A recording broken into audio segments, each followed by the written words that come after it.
সোনালী এ বাংলাদেশ, রঙিন এ দুনিয়া। এর মধ্যে রয়েছে নানা ধরনের মানুষ, পশু পাখি, লতাপাতা, সুন্দর এই প্রকৃতি। এর মধ্যে আমার ভালোবাসা কৃষকের প্রতি। উপরে সৃষ্টিকর্তা, নিচে আমরা।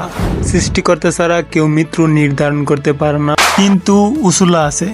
আপনি যদি অসুস্থ হন তাহলে ডাক্তারের কাছ থেকে মেডিসিন খান, এটা হচ্ছে একটা উসুলা। ডাক্তারের মাধ্যমে আপনি সুস্থ হলেন। আর যখন কোনো ব্যক্তি মারা যায় তাহলে মৃত্যুর আগে সে অসুস্থ হয়। খেয়াল করবেন, যখন একটা ব্যক্তি মারা যায়, মারা যাওয়ার আগে সে কিন্তু অসুস্থ হয়।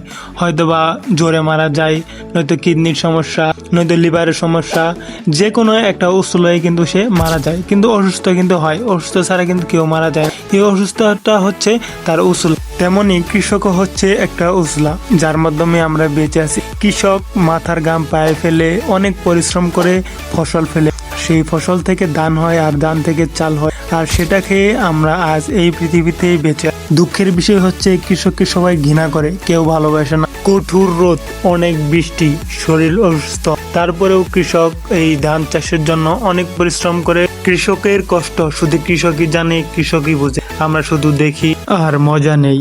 আমার বাবা একজন কৃষক, বাবার সাথে একটু হলেও ক্ষেত কাজ করছি। আমি জানি কৃষকের কষ্ট কতটা ভয়ানক। এই ভিডিওটা অনেক আগের করা, আজ থেকে প্রায় 3-4 বছর আগের এই ভিডিওটা করা। আজকে আমি এডিট করে আপলোড দিলাম। তো আমি আমার বাবার সাথে খেতে আসছি। আমি আমার আব্বুকে বললাম যে আব্বু, ট্যাঙ্গিটা আমাকে দেন, আমি বিষ দেই। আমার বাবা আমাকে না করলো যে বাবা তুমি এই ট্যাঙ্গির বিষ দিতে পারবে না। আমার বাবার বয়স প্রায় 50 বছরের মতো। ওই ছোট্টবেলা থেকে ক্ষেত খামারে কাজ করে আসছে, আজ এই পর্যন্ত। এখন পর্যন্ত আমার বাবা ক্ষেত খামারে কাজ করে। শরীরের অবস্থা তেমন একটা ভালো নেই, তারপরেও সবসময় বলে আলহামদুলিল্লাহ অনেক ভালো আছি।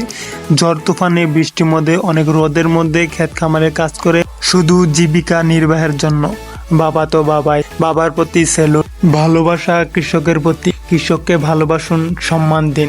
আপনি একটা জিনিস খেয়াল করবেন, কৃষকরা অনেক কঠোর পরিশ্রম করে, তাদের মুখে সবসময় হাসি থাকে। কিছু জমিদার বাপের গাঁজাখুর ছেলে আছে, তারা কৃষকদের সাথে মজা করে, কৃষকদের নিয়ে মজা লয়। আসলে তারা বাপের হোটেলে খায় তো, তাই বুঝে না। বাপের হোটেল থেকে একবার বের হলে বুঝবে যে দুনিয়াটা কতটা ভয়ানক। যার বাবা কৃষক, সেই জানে কৃষকের কষ্টটা কেমন। যাই হোক, লজ্জা নয়, গর্ব করে বলে যাও তোমার বাবার পেশা কি, আর তুমি কোন গ্রামে থাকো, তোমার গ্রামের বাড়ি অথবা শহরের বাড়ি কোথায়, অবশ্যই কিন্তু কমেন্ট করে জানাবে। আজকের ভিডিও